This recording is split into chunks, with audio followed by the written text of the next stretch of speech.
During the diagnosis part, so we went to the neurodevelopment. We had an appointment for that. It was November of 2017.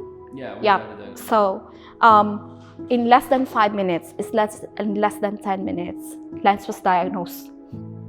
So the doctor just let Lance play, but Lance is not participating at that time because Lance doesn't know how to do it. He will just, it's a free play only that he is using it, and he is not participating it.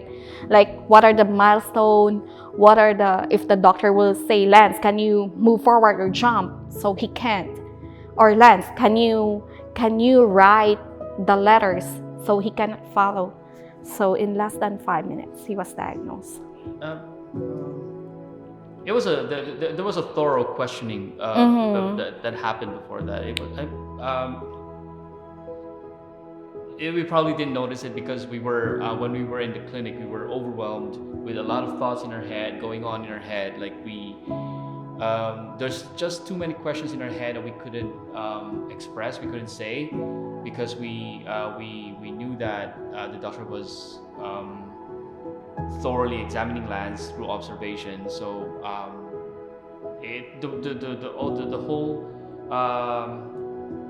consultation time happened like in a snap of a finger, because probably because we were just too overwhelmed. That's why we felt like it was too short. Yeah.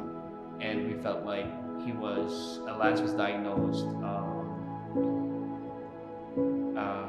Forgive me for saying this, but not thoroughly, I guess, because we were hoping that wasn't the diagnosis. Yeah.